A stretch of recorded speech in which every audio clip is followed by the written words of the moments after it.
Au nom du Père et du Fils et du Saint-Esprit. Amen. Grande joie d'être là avec toi en ce lundi 4 décembre. Nous avons commencé le temps de l'Avent, temps de grande grâce. Profitons bien de toutes ces grâces. D'accord? Et la première lecture d'aujourd'hui, c'est Isaïe chapitre 2, à partir du verset 1er. Vision d'Isaïe, fils d'Amos, au sujet de Juda et de Jérusalem. Il arrivera dans la suite des temps que la montagne de la maison du Seigneur sera établie en tête des montagnes et s'élèvera au-dessus des collines. Alors toutes les nations afflueront vers elle. Alors viendront des peuples nombreux qui diront, venez, montons à la montagne du Seigneur, à la maison de Dieu de Jacob, qui nous enseigne ses voies et que nous suivions ses sentiers. Car des Sion vient la loi, et de Jérusalem la parole du Seigneur. Il jugera entre les nations, et sera l'arbitre des peuples nombreux. Ils briseront leurs épées pour en faire des socs, et leurs lances pour en faire des serpes. On ne lèvera plus l'épée nation contre nation. On n'apprendra plus à faire la guerre. Maison de Jacob, allons, marchons à la lumière du Seigneur. Ici, le Seigneur nous invite à marchons à la lumière du Seigneur. Marchons à la lumière. Ça veut dire qu'il faut laisser derrière les ténèbres. Ça veut dire qu'il faut laisser quelque chose derrière nous. Il faut avancer, entrer, plonger dans la lumière de Christ sans avoir peur. Car l'homme pécheur, il a peur de la lumière, il a peur de la vérité. Mais ici, le Seigneur veut nous visiter avec la paix. Le Seigneur veut, en ce temps de l'Avent, le Seigneur va vouloir visiter en toi ce qui est en guerre pour te donner la paix. Quelle est la guerre qu'il y a en toi? Il faut méditer. Seigneur, mais je ne suis pas en guerre contre personne. Grâce à Dieu. Je n'ai pas d'ennemi. Grâce à Dieu.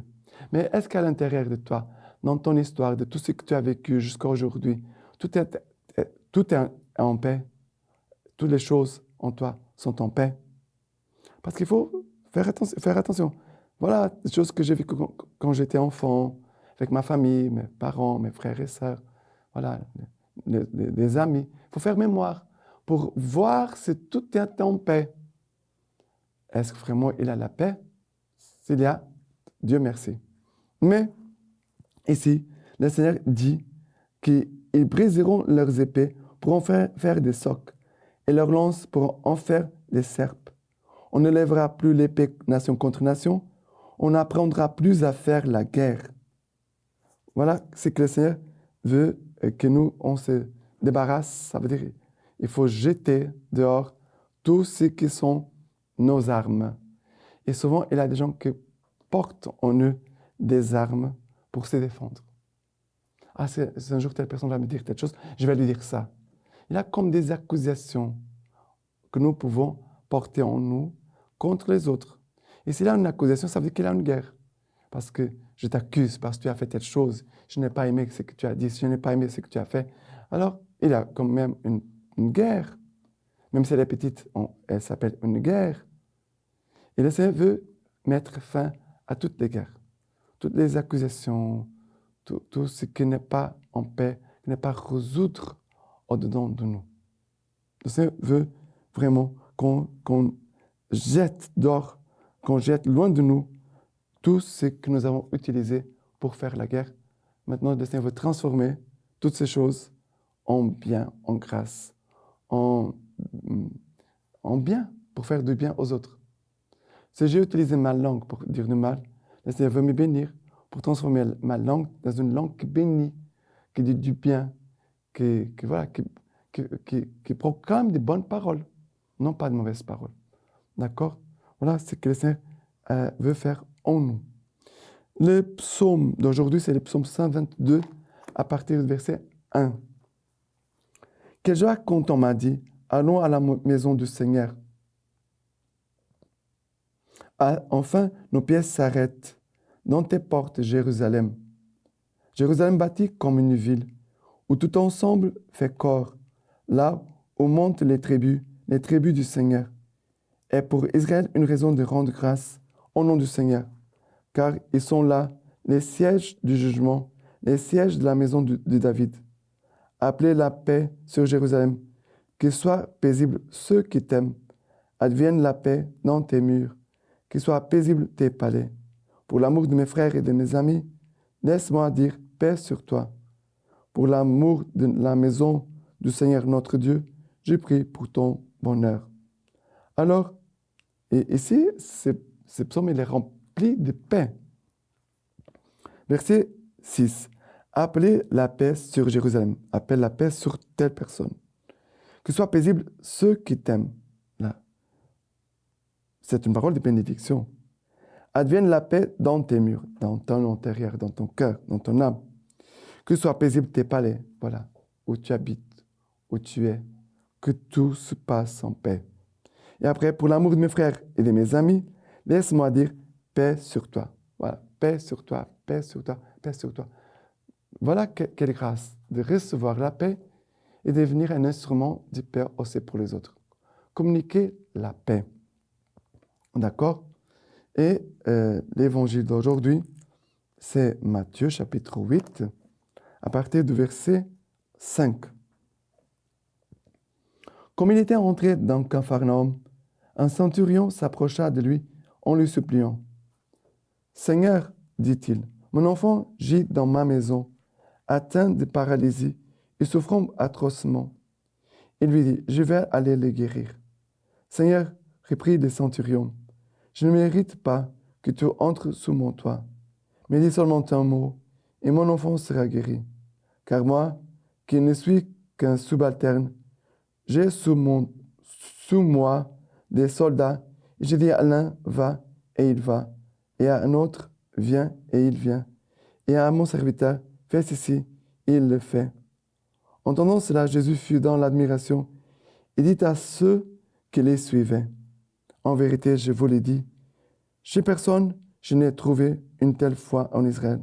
Eh bien, je vous dis que beaucoup viendront du levant et du couchant prendre place au festin avec Abraham, Isaac et Jacob dans le royaume des cieux. Voilà que le Seigneur nous parle ici dans cet évangile. Cet homme qui est un païen, un centurion romain, qui va supplier le Seigneur, va prier, Seigneur, viens guérir mon enfant. Il souffre atrocement. Mon enfant gît dans ma maison, atteint de paralysie et souffrant atrocement. Et Jésus va être touché par l'humilité et par la confiance de cet homme. Car cet homme, il connaît bien ce qu'est l'obéissance, la soumission. Il dit, Seigneur, j'ai des soldats sous mes ordres. Je dis à l'un, va, il va. Je dis à un autre, viens, il vient. Voilà, fais ceci, il va le faire. Il a cette conscience de l'obéissance et de son autorité. Il dit, mais à Jésus, tu as aussi une autorité. Il y a aussi une obéissance que nous devons avoir envers toi. Nous devons vivre dans une attitude d'obéissance envers le Christ. Et après, Jésus est vraiment touché. Et Jésus a ici, en vérité, je vous l'ai dit, chez personne je n'ai trouvé une telle foi en Israël. Un éloge. Cet homme, c'est un homme qui m'édifie avec sa foi. Eh bien, je vous dis que beaucoup viendront du levant et du couchant prendre place au festin avec Abraham, Isaac et Jacob dans le royaume des cieux. Beaucoup viendront, beaucoup de païens, beaucoup de gens qui ne faisaient pas partie du peuple élu, et le Seigneur appelle à devenir ses enfants, devenir sa famille. Nous sommes de la famille de Dieu. Que le Seigneur puisse venir aussi visiter tes paralysies, que le Seigneur puisse visiter tes souffrances, mais que le Seigneur aussi puisse venir te visiter dans ton obéissance. Et que notre obéissance soit vraiment ferme pour obéir et suivre le Seigneur. D'accord? Et la lecture patristique d'aujourd'hui, nous célébrons Saint Jean de Damas, prêtre et docteur de l'Église. C'est toi, Seigneur, qui m'as fait naître de mon Père, qui m'as formé dans le sein de ma mère. C'est toi qui m'as fait venir à la lumière, comme un petit enfant tout nu, car les lois de notre nature obéissent perpétuellement à tes ordres.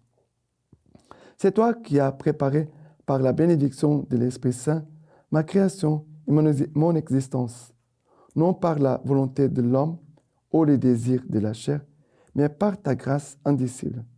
Tu as préparé ma naissance par une prévenance qui dépasse les lois de notre nature.